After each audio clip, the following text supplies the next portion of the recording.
let me tell you a little something about burnout.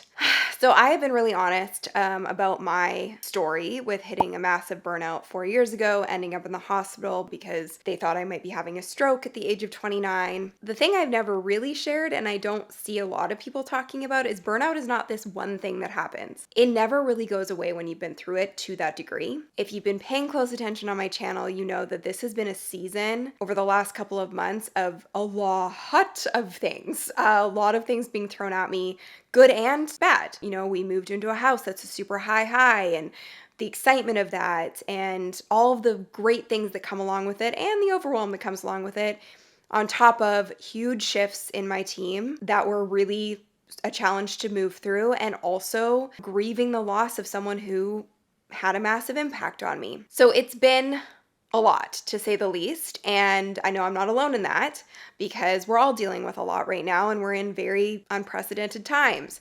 And so life goes on, and I have a business to run. I have a personal life I want to be present for, and I have really had to do a lot of work since that hospital trip to figure out how to manage my energy so that I never ended up there again. The growth I've experienced since then is unbelievable, and my business has never done better. My personal life has never felt better, but it's taken a lot to get to a place where I could experience that growth without the burnout happening. And right now, because there's been so much thrown at me in the last little while, I can feel the symptoms creeping in. My eyes are burning. I have a headache kind of all the time. And the best way that I've ever heard burnout described is it's kind of being tired and wired at the same time. So I wanted to share how I have navigated it and how I am navigating it right now. And I know I'll come out of this feeling totally healthy and fine and okay. And I feel healthy and fine and okay right now, but I can feel those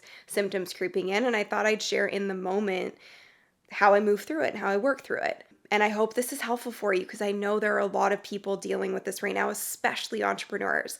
So I hope this resonates. If it does, give this video a like and share it with somebody who needs to see it.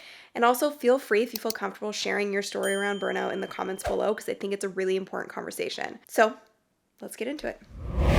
I think one of the biggest misconceptions when it comes to burnout is that it's all about just self-care and taking a break. And while those are factors of how I manage my energy and navigate when I'm feeling exhausted, they are not the be-all end-all. And I remember having a therapy session when I was starting to work through my severe burnout, and my therapist said, it doesn't matter realistically how many green smoothies you drink or how often you're going to the gym. That's just high-level coping, meaning that basically I was just finding superficial ways to deal with a very deep-rooted issue. Okay, so I am not going to dive into the full story right now because I have talked about this in depth in another video on my channel, which I will link to below. But I went through some traumas in my late 20s that really were the catalyst for me to uncover the root cause of why I was prone to working myself into the ground and why I was prone to burnout. It had to do for me a lot with self-worth and a lack of self-worth. From a very early age, I had this sort of programming in my head that made me feel like the busier I was and the more perfect I was and the more I was the best, the more worthy I was of love, kindness, attention, and affection. That is a dangerous loop to have in your head. When things were going on in my life, when I was dealing with hard times, my default mode was, I'm just gonna keep myself so busy that I don't really have to deal with anything. And I'm gonna kind of numb myself out that way. That really is the first thing for me, is being mindful and aware enough of knowing what the root cause is of me being so prone to wanting to be busy. When I'm aware of that, it makes me really mindful of the work that I'm doing and if it's actually necessary or if I'm just doing that work so I don't have to deal with what's really going on. And the last time I just kept myself busy and didn't actually deal with what was going on internally, that's when it ended in me being in the hospital. Hopefully this lands for you, because if that alone can save you from ending up in that same position, that's worth it. And that kind of brings me to the next really important factor of how I navigate this. Every morning when I wake up, I remind myself of my 4 daily priorities. And I made this to keep the main thing, and to not just do work for the sake of doing work and fall into that default of just being busy all the time. Knowing those 4 daily priorities has changed my life, to be totally honest. And I'm self-aware enough to know I need to see that every day to keep myself on track, because as I said, otherwise I'm just gonna work myself into the ground. And that is really my autopilot mode, is just to work, and it's my comfort zone, but it doesn't mean it's healthy. A big thing for me is to know what needs to be done and is necessary. And anything outside of that, when I'm in this phase of feeling tired and feeling burnt out, I'm not doing anything extra. I'm saying no to the majority of the things that are not pushing the needle forward and aren't necessary to be doing on a daily basis. It also goes personally for me. I have 3 check-in questions. I shared this a few videos back when I was going through a really hard time in my business, and it's something that I started doing, and it makes a big difference. So every morning and night, I check in and I ask myself, how do I feel really? Is this necessary? And then, am I staying true to my rituals? My daily rituals are very simple, 3 M's. I gotta meditate in the morning, have my moment with my tea in pure silence and quiet, and then movement. So I move my body every day. The other thing is, I don't manage my time anymore. I manage my energy. And I mentioned this actually in another video. I talked about how, as somebody who gets a period, it's been life-changing to understand my cycle. Because at different stages of your cycle, 4 phases, you're going to be more powerful in different areas. In one phase of your cycle in particular, it's really meant for you to slow down, to go a little more introspective, to get a little more rest. I didn't know this until I was like way too late in life. This book is called In the Flow by Elisa Vitti, and I read it all the time. It's very well used and loved. And I have a friend who I follow online as well. And because I'm feeling this way right now, I wanted to have a conversation with her to just sort of check in and get her expertise on how to navigate this and how to navigate burnout specifically when it comes to your hormones, and as somebody who does get a period and needs to be navigating their cycle. So I thought I'd share that conversation with you, and I'm actually gonna go meet with her right now. So let's do it.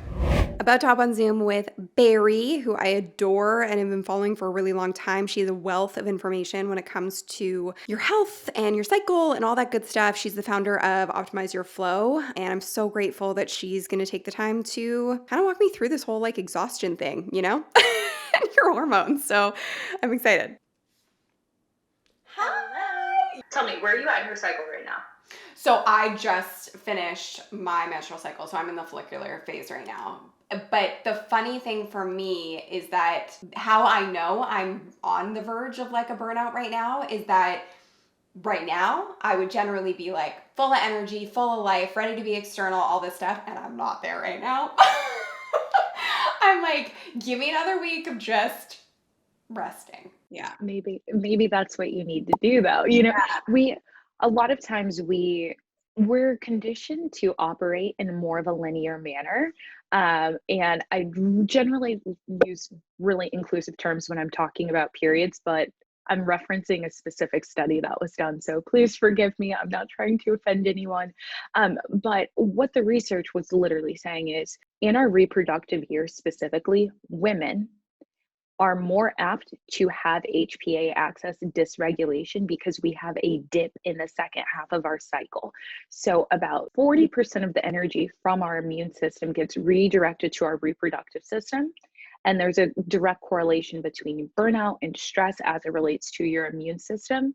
And so I think what a lot of people just don't know and realize is we don't reset every 24 hours. We reset every 21 to 35 days, depending on your actual menstrual cycle length. Yeah. So keeping that in mind, we could if we wanted to. Hopefully we don't want to anymore.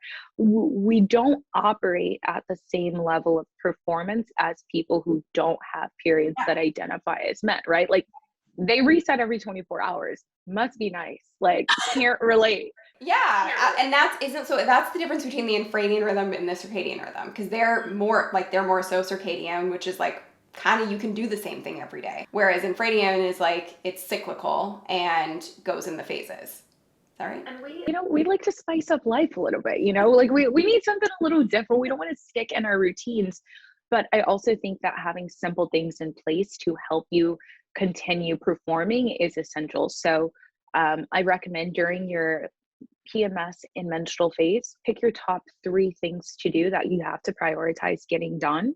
I just talked about this. be with yourself, Yes. right? Yeah. And then if you're really daring, like this is something I like to do. I love to do like a mini like vacation around my period. So the day before my period, the first day of my period, the second day of my period, don't talk to me. Like the TikTok says, don't talk to me. I Don't hear you. talk. Like don't. Like, and it's not because I don't want to talk to people. It's just I would rather sit with myself and not think about all the other problems that need to be solved.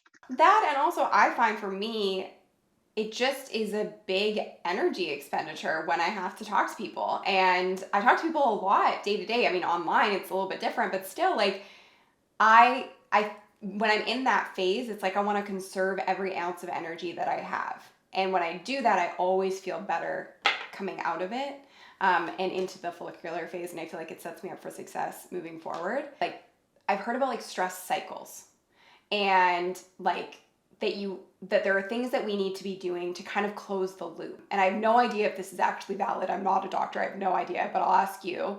I find that when I'm in that burnout place, my brain just goes on like, it's like a constant loop. And it's like I'm scared I'm going to forget something, so it just can't stop processing the same thing over and over again. And I've read things about like completing the stress cycle and all of that stuff. Is that at all, am I on the right track at all? Yeah, so let's put some context behind this. So Okay. you are on the right cycle, but we have this continuous negative feedback loop that generally we want it to actually shut down.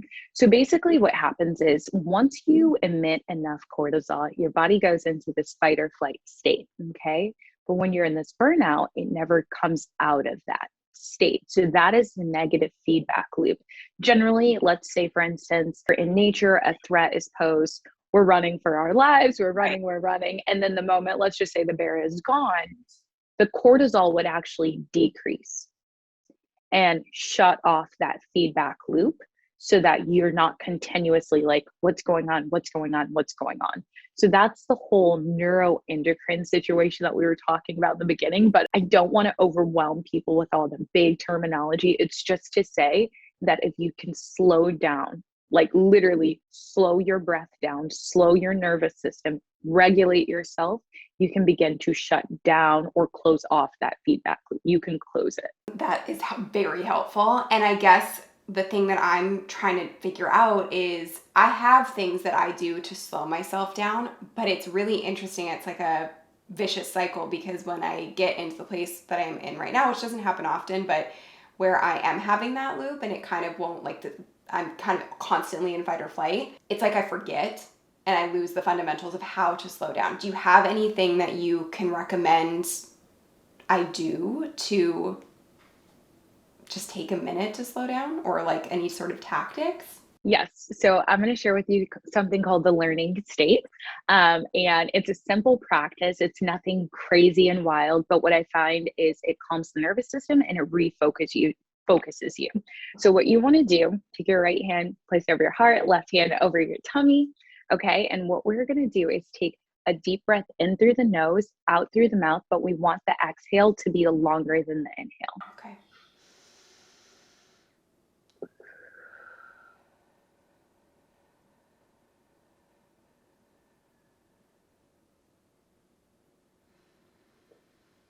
Oh my God, that already felt so much better. Now, there's more. There's more. I want you to actually look up at like your ceiling. Go ahead and open your eyes, look up at your ceilings. We want to look up about 45 degrees. And I want you to begin to bring the awareness to everything happening around you. Okay. And the moment that you start maybe noticing like anything else going on, you can bring your eyes back down, but you really just want to get aware of your surroundings in your body and just feeling how it slows you down. Mm-hmm. Now, this is something that I do whenever I'm getting anxious and I can feel listen, I do this for a living, but I still get anxious. I still get overwhelmed and I need to calm myself down. Yeah. That will help regulate yourself. That is what we want to do, because just the simple practice of slowing your breath begins to close that negative feedback. Right. We're again, and the point of closing that feedback loop is to get us out of the sympathetic nervous system, which is fight, flight, freeze, or fawn, and into the parasympathetic, which is all about relaxing and digesting and just, glowing. Yeah. That's what we want. Yeah.